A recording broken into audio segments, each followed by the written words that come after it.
Aku adalah atmosfer nitrogen. Oh, Mr. Smart.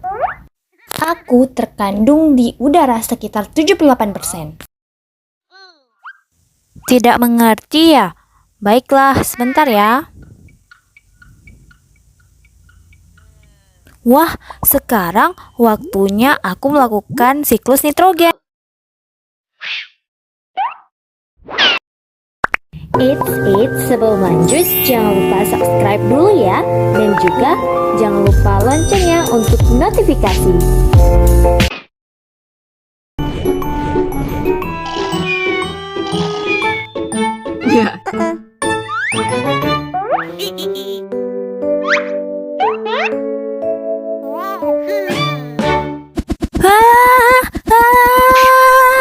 Aduh.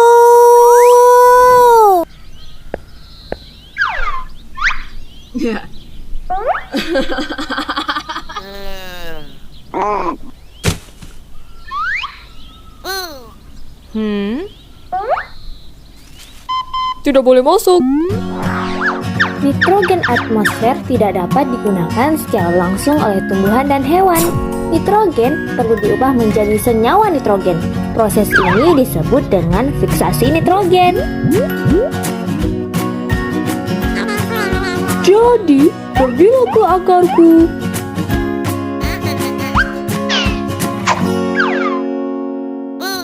Jadi ini akar dari polong-polongan. Perkenalkan, aku bakteri Rhizobium.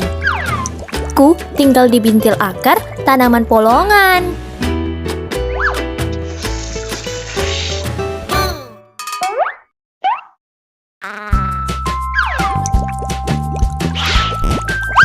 Aku akan mengubah nitrogen menjadi amonia.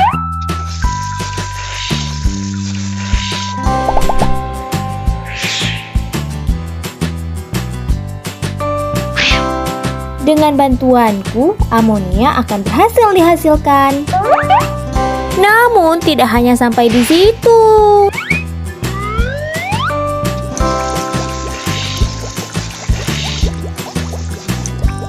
Halo, kami bakteri nitrifikasi.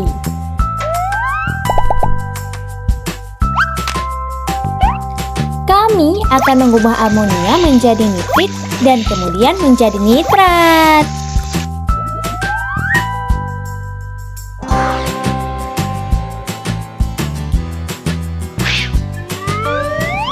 Fiksasi nitrogen juga dapat terjadi dengan sambaran petir loh, yang menghasilkan banyak sekali senyawa nitrogen.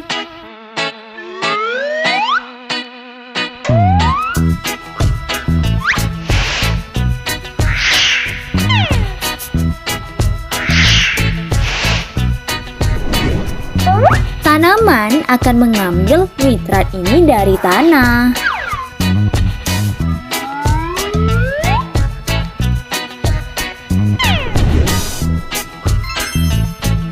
Tanaman akan menggunakan nitrat ini untuk membuat protein.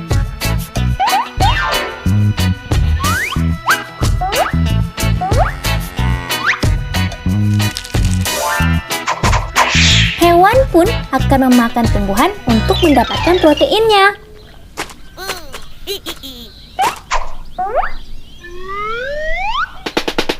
Tanaman yang mati dan kotoran-kotoran hewan mengandung limbah nitrogen pula.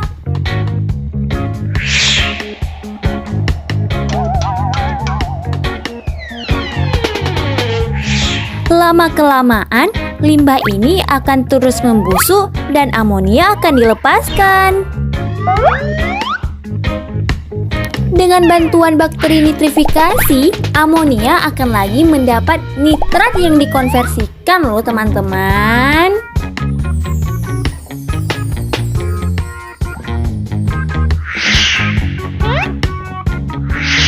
Beberapa nitrat akan digunakan lagi oleh tanaman.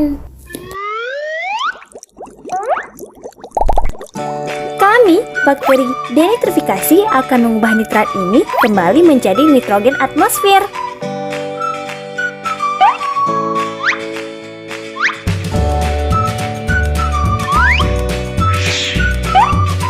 gas nitrogen kembali ke atmosfer.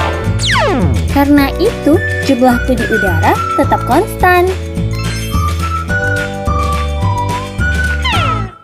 Api dengan bantuan nitrobium akan menghasilkan amonia. Amonia oleh bakteri nitrifikasi menjadi nitrat. Fiksasi nitrogen juga dapat terjadi karena sambaran petir. Nitrat akan diserap tanaman untuk membuat protein. Kemudian dimakan hewan untuk mendapatkan protein dari tanaman. Kotoran-kotoran hewan dan tanaman-tanaman yang membusuk menghasilkan amonia. Dengan bantuan bakteri nitrifikasi lagi akan menghasilkan nitrat. Bakteri denitrifikasi akan membawanya kembali menjadi nitrogen atmosfer di udara. Siklus inilah yang dikenal sebagai siklus nitrogen.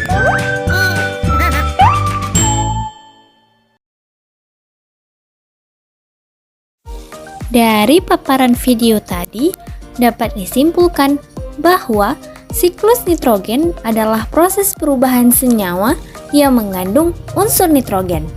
Kemudian berubah menjadi bentuk kimiawi yang lain. Perubahan tersebut dapat terjadi secara biologis maupun non-biologis.